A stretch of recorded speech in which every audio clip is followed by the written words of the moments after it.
Hello guys, welcome to my channel commerce group.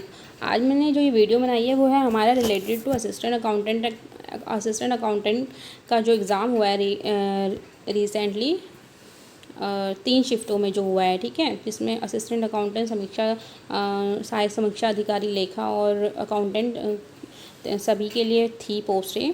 तो इन्हीं से रिलेटेड आज ये इसी एग्ज़ाम से रिलेटेड मैं आज ये वीडियो बना रही हूँ। तो इसमें पहली बात हम अगर करें तो असिस्टेंट जो एग्ज़ाम हुआ था, ये हमारा असिस्टेंट अकाउंटेंट का एग्ज़ाम, इसका लेवल क्या था। तो इसका लेवल हमारा as compare to previous year exams और as compare to Pantnagar university accountant exam, तो ये एग्ज़ाम टफ़ था। ठीक है, इसका लेवल काफ़ी हाई था, जो कि अनएक्सपेक्टेड था। ठीक है, फर्स्ट थिंग ये अनएक्सपेक्टेड था कि काफ़ी क्वेश्चंस अनकॉमन थे, कॉमन क्वेश्चंस नहीं थे। जैसे कि अकाउंट से रिलेटेड कम थे और income tax, indirect tax, GST जैसे उससे क्वेश्चंस कम थे, उससे 1-2 क्वेश्चन ही पूछे गए थे। और हमारा कंपनी लॉ और ऑडिटिंग, इनसे भी कम क्वेश्चन थे, 1-2 क्वेश्चन थे। तो ज़्यादातर क्वेश्चंस हमारे थे जो मैनेजमेंट के थे, इकोनॉमिक्स के थे और फाइनेंशियल मैनेजमेंट के भी काफ़ी क्वेश्चन थे इसमें, और हमारा स्टैट्स भी थी।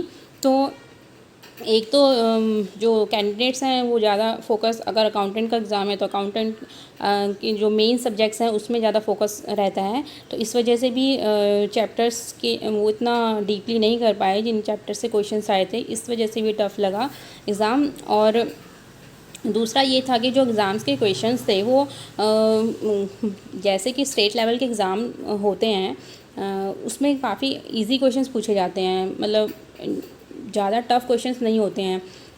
जैसे कोई भी हम स्टेट के एग्ज़ाम ले लेते हैं, वो as compare to other exam, banking के एग्ज़ाम या फिर अदर कोई भी एसएससी के एग्ज़ाम्स होते हैं, उससे ईजी लेवल रहता है इनका।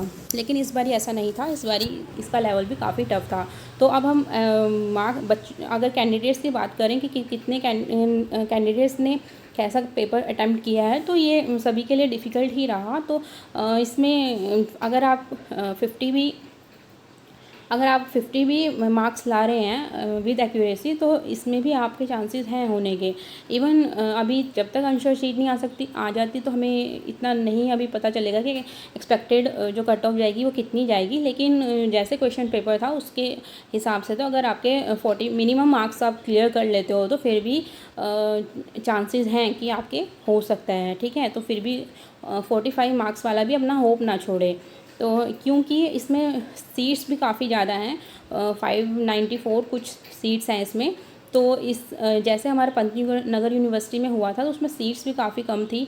तो और लेवल भी इसका काफ़ी ठीक था as compare to this exam, उसका लेवल काफ़ी ठीक था। मतलब आप इजीली अटैम्प्ट कर सकते थे उसको, 70-80 तक तो इजीली अटैम्प्ट कर सकते थे उसको, अगर आपने पढ़ रखा है। तो इसमें जिसने डीप स्टडी कर रखी है तो उसके लिए, तो इसमें हम कह सकते हैं कि कुछ कैंडिडेट्स जो अपनी सीए कर रहे हैं या फिर एमकॉम और एमबीए फाइनेंस जिन्होंने किया हुआ है, तो उनके लिए ये क्वेश्चन, उनके लिए थोड़ा सा पेपर मॉडरेट हो सकता है। बाकी जो बीकॉम, जिन्होंने बीकॉम किया है तो उनके लिए थोड़ा ज़्यादा टफ रहा ये पेपर, क्योंकि बीकॉम हमारा इतना डीप स्टडी हम बीकॉम में करते नहीं हैं। अगर इस एग्ज़ाम के टाइम में डीप स्टडी आपने की है तो आपको ये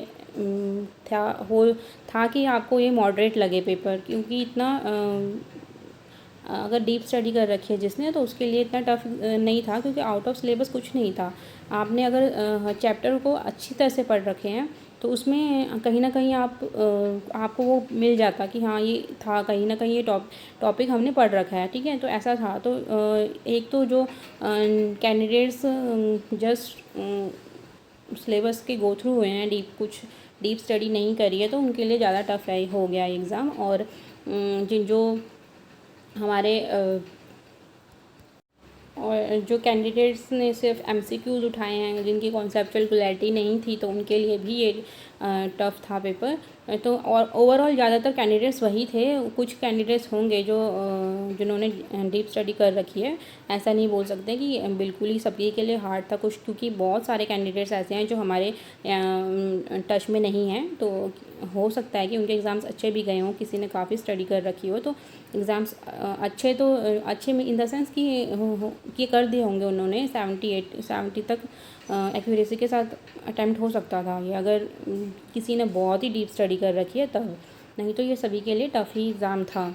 तो अब कट ऑफ की बात करें तो अभी तक जब तक आंसर की नहीं आती तो हम एक्सपेक्टेड कट ऑफ नहीं गैस कर सकते कि कितनी जाएगी, तो अब ये आंसर की आने के बाद ही पता चलेगा। लेकिन अभी जो जैसे क्वेश्चन पेपर अगर देखें तो क्वेश्चन पेपर का लेवल हाई था, तो और वैकेंसीज़ बहुत, इसमें जो सीट्स हैं वो काफ़ी हैं, 594 अप्रॉक्सीमेटली कुछ इतनी है, तो फिर इसमें हमारे चांसेस हो जाते हैं कि कट ऑफ मिनिमम जाए, 50 जा सकती है, अगर इससे भी मतलब 48 भी जा सकती है, अगर सभी के लिए टफ़ था तो इतने भी जा सकते हैं। ठीक है, तो फिर यही था आज का हमारा डिस्कशन, मैंने यही आपसे डिस्कस करना था। ये वीडियो मैंने इसीलिए बनाई है कि जो भी कैंडिडेट्स हैं अपनी होप ना छोड़ें। अगर आपने 45 तक भी अटैम्प्ट कर रखे हैं विद एक्यूरेसी, 45 मतलब फुल एक्यूरेसी के साथ अगर आपने कर रखा है, 45 भी मार्क्स आ रखे हैं, तो आप भी होप ना छोड़ें कि इसमें चांसेस हैं। जब तक